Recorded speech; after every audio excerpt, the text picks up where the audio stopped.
So you broke your collarbone. Let's say hypothetically you broke your collarbone. It is officially broken bone season, at least for cycling. A lot of people are getting really complacent on the trails they do all the time, or they're getting the courage up to take that one really big feature that they have had their eyes on all year. I saw a bunch of people with broken bones just through like social media and everything, and just the community that I ride with. So I just wanted to talk a little bit about a broken collarbone because it's a thing that happens to a ton of cyclists and mountain bikers and skiers and snowboarders since we're getting into the snow season. So collarbone breaks happen pretty often for cycling and for like snow sports and everything, and it really has to do with where you are, where you're going, and how you fall. There's two real ways that you can break your collarbone.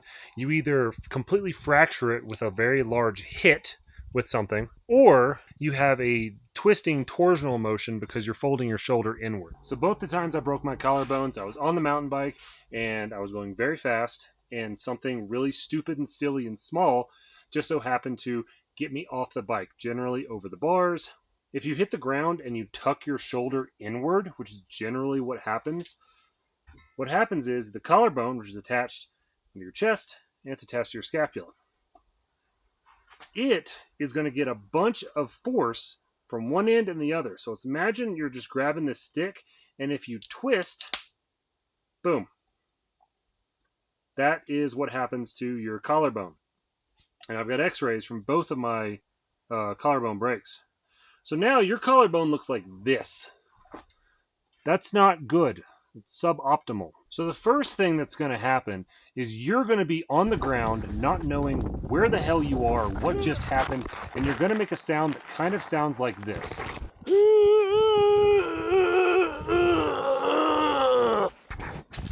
You're going to have involuntary spasms because your diaphragm is not wanting to do what a diaphragm should do and suck in air. You can barely get air in, you can barely get it out. You're sitting there or laying there, huge pain, can't breathe, can't even move your diaphragm. At least that's been my experience both times. And then, as with most bad crashes, you start doing a couple of physical checks. What did I just hurt? For me, I generally start with the legs to make sure I can move them, and then I kind of work my way up to trying to push myself up with my arms. That's when you'll find out if you have a broken collarbone. Both of my times, my collarbone looked like this, or whatever, but I tried to put weight on that shoulder, and it just kind of, things weren't together anymore, and it really, really hurt. And I just couldn't physically put any pressure on it. My body was like, you're not doing that. You're injured. Sit the fuck down. And then, if you're lucky, like me, I guess, you did this literally in front of the parking lot, and you could see your truck in the distance, which is embarrassing, but whatever. You just want to make sure that you're not moving this shoulder at all, or the shoulder that you actually hurt. Wrapping it with your jacket, if you have a riding jacket, and trying to make sort of like a makeshift sling really helps. I had to walk about a mile once out of a trail just to get some help. You're also probably thinking, why should I be listening to this guy who's just a klutz apparently and broken both collarbones? I haven't just broken both my collarbones. I have been in kind of the healthcare business for a good long while now. I was an EMT for a little bit. I did tons of work in ERs. I have seen a lot of different injuries, as well as I've been part of like companies that make all of the hardware that put your collarbone back together. We're talking plates, screws, nails, whatever you can name. I was helping make those. You are going to get to like an urgent care or a hospital or whatever. They're going to take some x-rays of you, and they are going to confirm what you already knew. Your collarbone looks like this. So at this point, your spouse is probably pissed off at you for being an idiot. You're wondering just how bad the bike is, right? But the biggest thing, if you're a fairly active person, is you're wondering, what does the prognosis look like? What is it going to look like moving forward? How is this going to heal, etc.? Now, here's the part where I have to say, I am not a doctor. Thank God. However, I am somebody with a ton of experience doing this and working with people who have broken their collarbones. And for both of my collarbone breaks, I did not get surgery. So if you're out there right now, it's the end of the season, and your collarbone kind of looks like this right now, you're sitting on a chair or the couch trying not to move because there might be other injuries that are preventing you from literally doing anything. If you are relatively healthy, you're under the age of 40, you're looking at 10 to 12 weeks of recovery. 10 to 12 weeks of you're not going to be on a bike for that long. Here's generally the time frame. It's going to take 2 weeks for your body to figure out what the hell just happened. So your body just knows that the collarbone that was supposed to be like this is now like this, and it's really confused. So it's going to be a ton of inflammation. There's going to be a ton of like blood pooling there, trying to figure out what to do with it. And eventually, after those 2 weeks, your body goes, oh, right, this shouldn't be like this. I'm going to start kind of creating this blood bolus around it. It's going to start doing a bunch of osteoblast and osteoclast like cell recruitment and start really getting all this blood and stuff around it. There'll be a big ookie gookie like mess around that bone, and eventually what'll happen is that will all ossify and this thing will be stuck together again. But again, that you're weeks away from that. It takes a good amount of time for that to happen. Now, what if you got surgery? Okay, you can get surgery.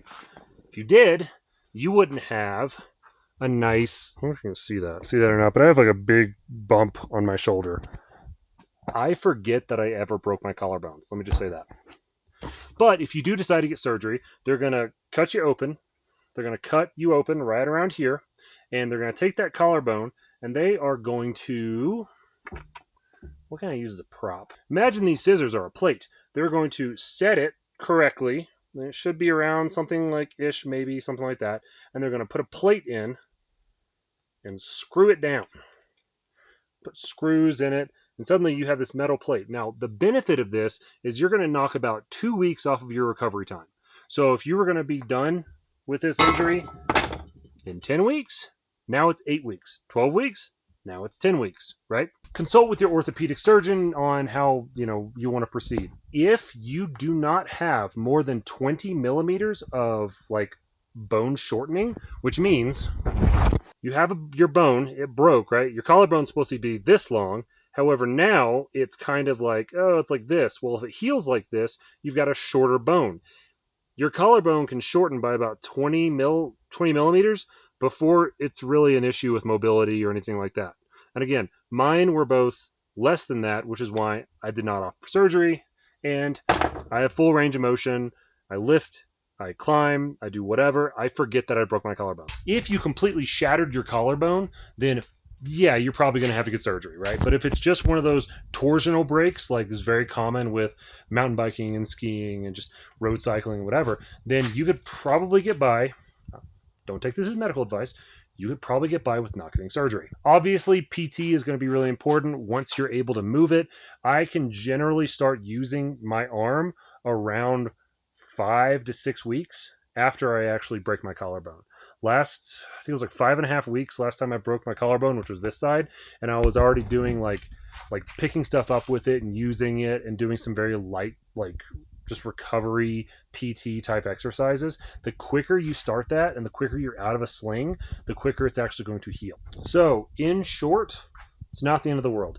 If you've never broken your collarbone before, it's a pretty scary experience. I think my collarbone was the first bone that I legitimately broke. I broke like a finger or toe or whatever, but what do you do with those? You tape them together and they'll eventually be fine. But the collarbone was the first like debilitating bone break that I've ever had, and I was not sure what to expect. The moment I actually went down the second time, I knew exactly what I had done. I was literally 2 days from traveling to go on a hunting trip, and I busted my collarbone. This was last October. I knew exactly what I had done the moment I hit the ground. Because again, I had that experience. And if you've never broken your collarbone, then awesome.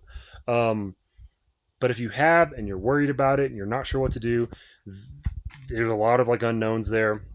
Generally, even your orthopedic surgeon, there's literally nothing for them to do for the first week due to all the inflammation. So it's going to be okay. And generally, you're going to be back on the bike, or the skis or whatever it is in a pretty short amount of time. So In closing, it's going to be okay. And the biggest thing you can do at this point, depending on how far in you are, is decent rest, pain management, and eventually, as soon as you can, get out of the sling and start actually working on it. Broken collarbones are incredibly annoying. So if you are a victim of the injury season, collarbone season, whatever you want to call it, I'm sorry. I've been there twice now. But hey, you did it over the winter, so you got that going for you. Hey guys, come help me in this video. Yeah, what do you got, girl? That's a good stick. Hey, buddy. Okay, sit. High five. Use your words. No, use your words. No, don't sneeze. Good boy. High five. Good boy. There you go.